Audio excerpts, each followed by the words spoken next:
have a good one on ESPN tonight. Two of the best teams in the West face off tonight when the 4-0 Clippers travel north to face the red-hot Steph Curry and the Warriors. Golden State is an 8-point favorite at home. Stephen A., what do you expect in tonight's game?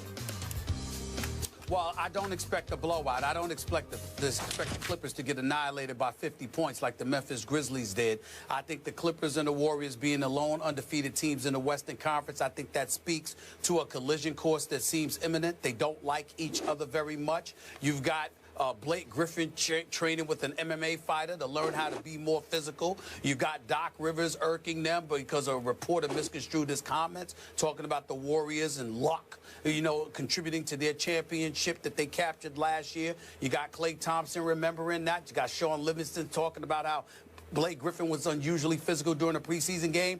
And we all know that Chris Paul is not going to bow down to anybody, even though he can't guard Steph Curry, because Steph Curry can pull up from 40, and no one can guard that. The flip side is that Steph Curry and those boys are going to have to guard Chris Paul, too. So it's going to be real interesting to see what transpires. There's no question about that. And Doc Rivers is going to take it as a source of pride as well, because even though he's the coach and he can't go out there and play Skip, it is something to be said about the fact that Steve Kerr isn't there because he's out ill.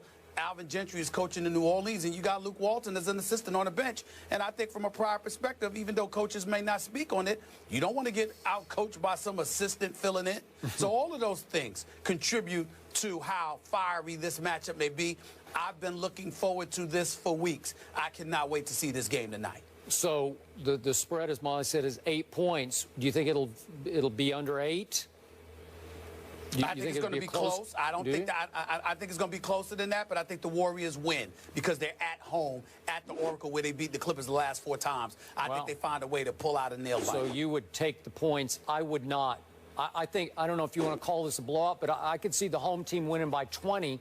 And the reason I don't call it a blowout is they just, as you point out, they just blew out Memphis by 50. They have won their first 4 games by a combined 100 points. So they're winning by an average of 20, and I think it's at home. It would be average for them to win by 20, even against a Clippers team I have high respect for.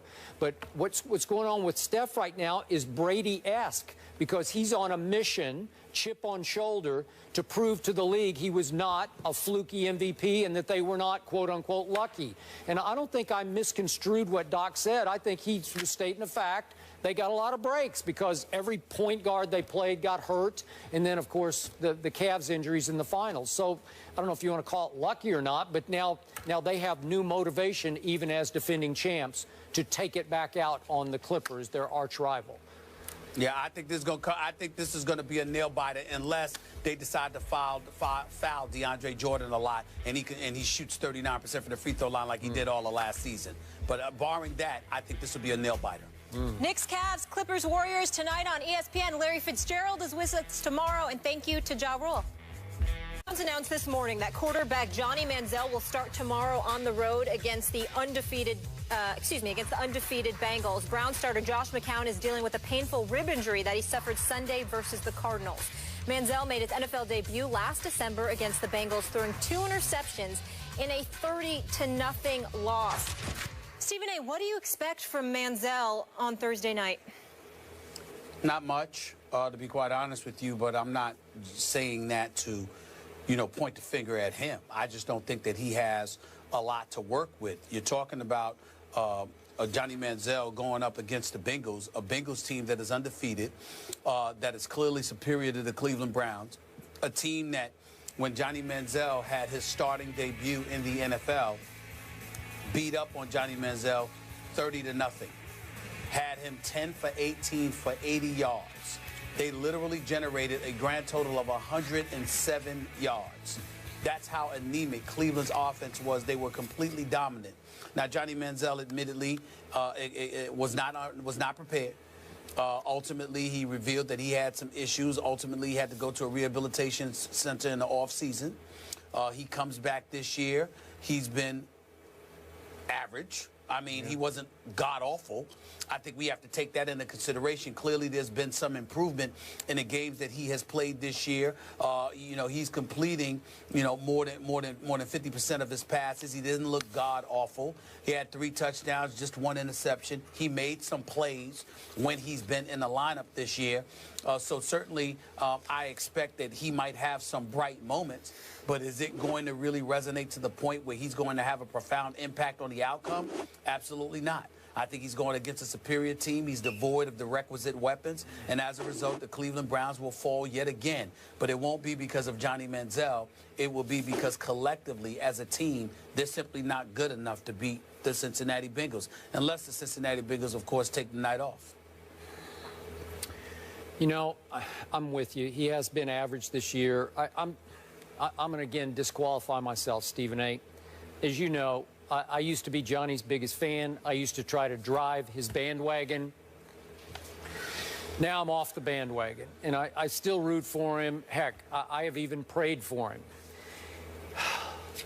But now that he has clearly fallen off the wagon, as in he has started drinking again, it's just hard on me to do anything but give him tough love at this point, because now I don't really care about his on the field.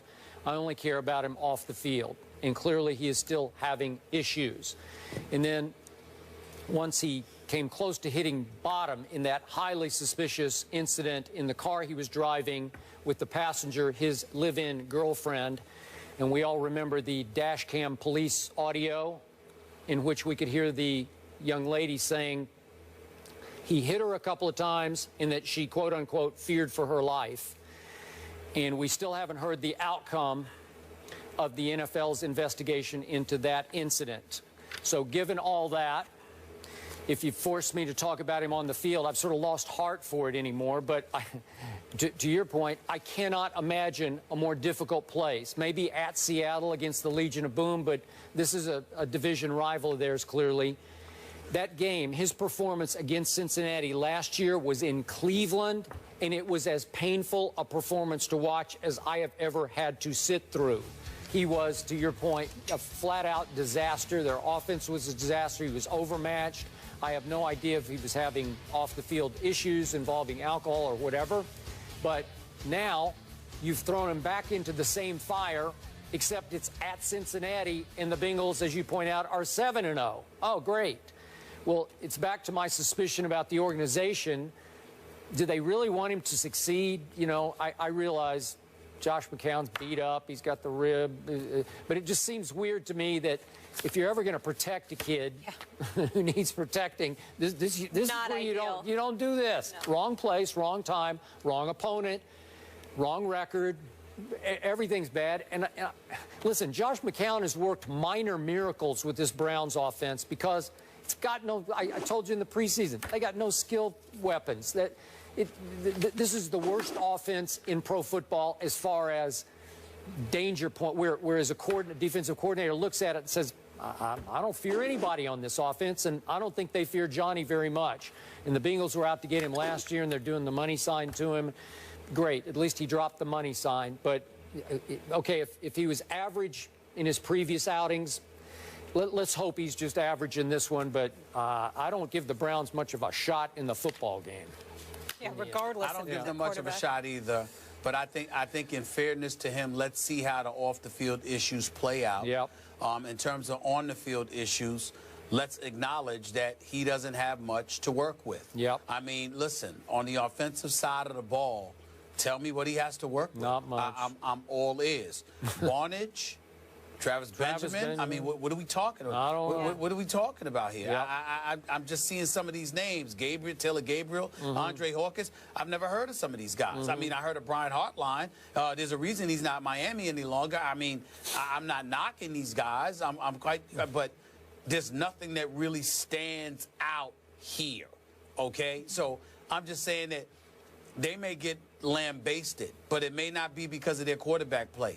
It may be because offensively they're just not very good, and they're going up against one of the better teams in all of the NFL. I agree. Hey, might help ratings. My only silver lining to offer right now. I think you're right about that. All right.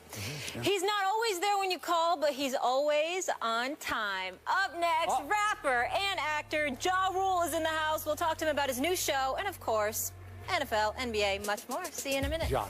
Hey. Hey. On, man. Welcome. Yeah. Get up Honored, here. man. I'm honored. Stephen A., what's going on, partner? What's up, baby? How you What's doing, going on, big my man? time?